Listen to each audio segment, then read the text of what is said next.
Bonjour, chers frères et sœurs qui aimez Dieu, qui le recherchez du fond de votre cœur avec persévérance. Je vous salue, vous qui avez fait la rencontre de Jésus-Christ.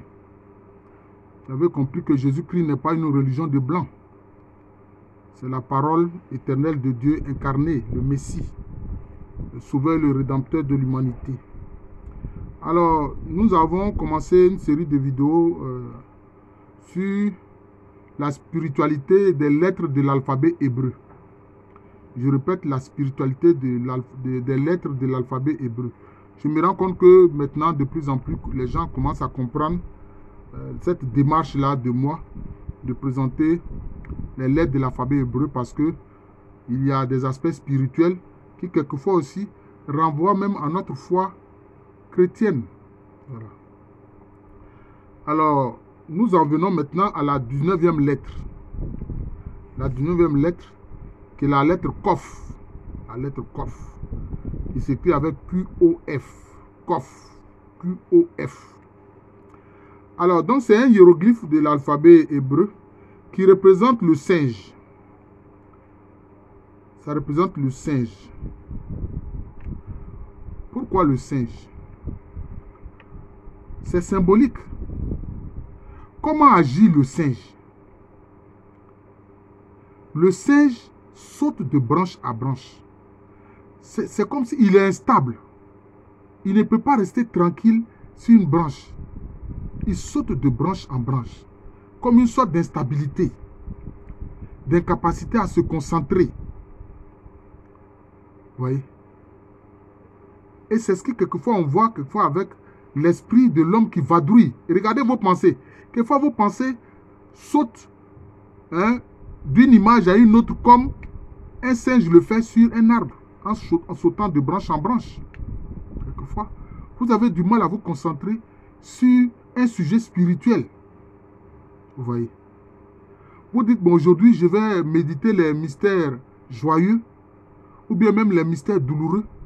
Et puis tout d'un coup, l'image de la fête que vous avez passée avec des amis autour d'un verre, d'un repas copieux, etc. C'est ça qui vous vient en image. Voilà. Et puis ensuite, peut-être une autre image qui vient, c'est quand vous avez eu votre examen, la façon dont vous étiez content, alors qu'on dit méditer sur les mystères douloureux. Même s'il faut méditer sur les mystères joyeux, ça ne concerne pas vos fêtes personnelles. Vous voyez? Donc c'est cela. C'est à ça que renvoie la lettre Kof. Le fait de manquer de se concentrer et le fait que le cerveau humain, les pensées humaines se déplacent, sont assaillies par toutes sortes d'images, toutes sortes de pensées, comme un singe qui saute de branche en branche sur un arbre. Donc vous voyez l'importance. Or, il faut pouvoir se concentrer sur une idée. Si vous voulez méditer les mystères joyeux, il faut pouvoir se concentrer sur les mystères joyeux, jusqu'à ce que vous ayez fini de méditer là-dessus. Si vous voulez méditer sur les mystères douloureux, il faut pouvoir vous concentrer là-dessus, jusqu'à ce que vous ayez fini de méditer les mystères douloureux. Vous voyez? Si vous voulez méditer les mystères glorieux, il faut pouvoir vous concentrer sur ces mystères glorieux, jusqu'à ce que vous ayez fini de méditer les mystères glorieux. Mais il ne faut pas que vos pensées voyagent comme ça, en désordre, comme un singe qui saute de branche en branche sur un arbre. Ou même quelquefois qui saute d'un arbre à un autre. Donc, vous voyez? Donc, c'est ça. Mais aussi, il faut comprendre que le terme de kouf, cette fois-ci c'est kouf, ça renvoie au trou d'une aiguille. Ça renvoie au trou d'une aiguille. Ce qu'on appelle le chasse d'une aiguille. C'est par là-bas, on met le fil. Mais pouvoir mettre un fil dans le chasse de l'aiguille, mais il faut pouvoir se concentrer pour faire introduire le fil dans le chasse de l'aiguille, pour que alors l'aiguille puisse jouer son rôle. Donc vous voyez, que l'aiguille ici a un lien avec le singe. Le singe, c'est l'image, c'est la symbolique de ce qui n'arrive pas à se concentrer. Mais avec le chasse, pour que le fil puisse rentrer dans le trou de l'aiguille, c'est-à-dire dans le chasse de l'aiguille, il faut pouvoir se concentrer pour faire entrer le fil. Donc, c'est l'aspect qui concerne, disons, la concentration dans la méditation. La concentration dans la méditation. Vous voyez, c'est important. D'ailleurs, l'image du chasse, notre Seigneur Jésus-Christ l'a utilisé. Il a dit que il sera plus facile pour un chameau de rentrer par le trou, par le chasse d'une aiguille, que quand un riche d'entrer dans le royaume des cieux. C'est ce que Jésus-Christ a dit. Il dit, il sera plus facile pour un chameau de passer par le chasse d'une aiguille. Mais entre nous, est-ce qu'un chameau peut passer par le chasse d'une aiguille? Mais c'était une image. C'est toute une symbolique que le Seigneur Jésus-Christ utilise. Hein? Pour dire que, de même qu'il est difficile, il sera plus facile même à un chameau d'entrer, de passer par le trou d'une aiguille, par le chasse d'une aiguille, qu'à un riche d'entrer dans le royaume des cieux. Mais les disciples, les apôtres étaient tellement désarçonnés, alors ils ont dit, mais Seigneur, alors qui va entrer dans le royaume des cieux alors? Qui va entrer dans le royaume des cieux? Le Seigneur leur a répondu, ce qui est impossible à l'homme est possible à Dieu. Ce qui est difficile pour l'homme là, c'est facile pour Dieu. Vous comprenez? Mais pourquoi il a dit cela? Mais parce que l'espérance, l'espoir, l'idole de beaucoup de riches, ce sont les biens. Ce sont les biens. Alors que ces biens-là devaient contribuer à exalter la charité que Dieu peut mettre en eux, au contraire, ça a créé une idolâtrie. Parce qu'ils ont lié leur vie, leur âme et leur existence à leurs biens matériels. Oui, à leurs biens matériels. Et ça fait problème. Vous voyez, ça fait problème. Et donc ça crée quoi? Ça crée une illusion. Ça crée une illusion. Puisque ton propre corps va mourir, tu seras obligé de te séparer de ces biens auxquels tu es si attaché, les biens matériels, ta richesse matérielle à laquelle tu es si attaché. Mais c'est comme si tu agis comme quelqu'un qui est fou. Excusez-moi l'expression, mais c'est ce que dans un passage de l'évangile, Jésus-Christ dit. Il dit qu'il y a un homme qui avait un champ qui avait bien produit, etc. Et il a trouvé que les anciens greniers qui étaient là ne suffisaient pas pour accueillir toute la récolte. Alors qu'est-ce qu'il s'est dit? Il dit non, il va casser ces greniers qui sont petits, il va en construire de plus grands, et puis là, tout ce qu'il a amassé, là, il va mettre ça dedans, et puis il va dire à son âme, repose-toi et mange. Oh, l'âme ne mange pas. Parce qu'il fait tout ça là, en ignorant Dieu. Alors Dieu a dit, mais tu es fou. Cette nuit même, on te demande ta vie. Vous voyez? Donc c'est ça. C'est ça la lettre Kof, hein, la 19e lettre de l'alphabet hébreu. Donc, pour ne pas être dans cette illusion, hein, pour ne pas être dans cette illusion, voilà, il faut vraiment se concentrer sur Dieu lui-même. Il ne faut pas sauter de branche en branche, comme des gens qui sautent de spiritualité en spiritualité, qui sautent de religion en religion. Ils ne sont pas persévérants.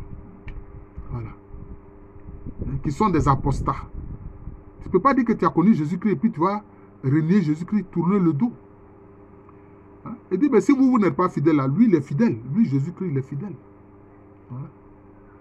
Celui qui va le renier là, devant les hommes là, lui aussi, il va renier cette personne devant les anges et puis devant son Père, le Père Céleste. Vous voyez? C'est ça. La lettre Kof. Ça renvoie aussi à la question de la fidélité. La fidélité au Seigneur. Parce que sauter de branche en branche, c'est être infidèle. C'est aussi l'idée d'infidélité. Comme des gens qui sautent de femme à femme. Hein? Hein? Comme on dit, ils sont des coureurs de jupons. Hein? Hein? Il quitte sa femme, il va ailleurs, il va sur une autre femme, il va sur une troisième, quatrième, cinquième, etc. Voilà. Hein? Comme le singe saute de branche en branche, quelquefois d'arbre en arbre, quand ces arbres-là ne sont pas très éloignés les uns des autres. Vous voyez? C'est de ça. Et quand c'est comme ça, cela veut dire quoi? Tu t'éloignes de la lumière du Seigneur. Tu t'éloignes de la lumière du Seigneur. Tu n'es pas persévérant. Hein? Hein? Tu ne te laisses pas happer et envahir par la lumière du Seigneur. Parce que tu es dans l'illusion. Parce que tu es dans l'infidélité au Seigneur. Voilà. Il a dit que c'est par sa persévérance que nous allons gagner notre vie. Mais il s'agit de quelle vie? C'est la vie éternelle.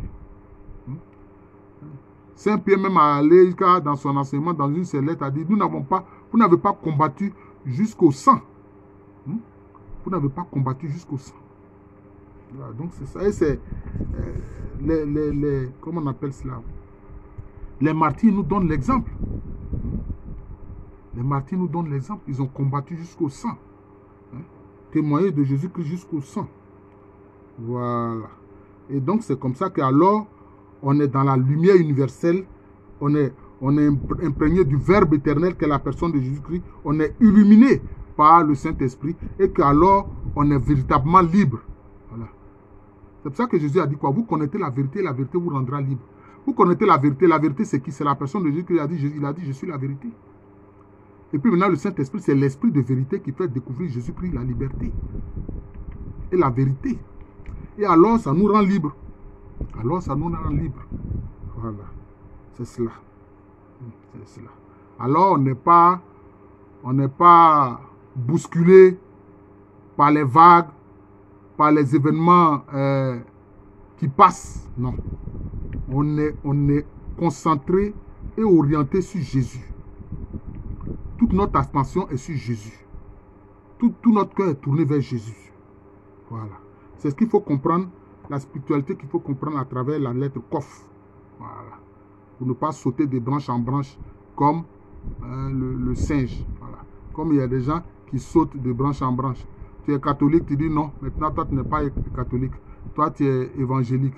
Après, tu dis non. Toi, tu n'es plus évangélique. Mais toi, tu es chrétien céleste. Après, non, tu dis non. Maintenant, toi, tu es méthodiste. Hein? Etc. Hein? Après, non, tu dis non, tu es Aris. Mais tout cela, Aris, évangélique, catholique, orthodoxe, chrétien céleste, qui est leur Seigneur? Leur unique Seigneur, c'est Jésus-Christ. Leur unique Seigneur, c'est Jésus-Christ. Donc, tu sautes de branche en branche, comme un singe. Voilà. Donc, en ce moment-là, ce qui te caractérise, là, c'est la lettre Kof. Voilà. Ben, je suis le frère Jean de l'amour de Jésus. C'est mon nom spirituel. Et à l'état civil, je suis le professeur Alou Kwame René. Voilà. Merci de regarder ces vidéos-là et puis de les partager. Merci encore et bonne journée à tous.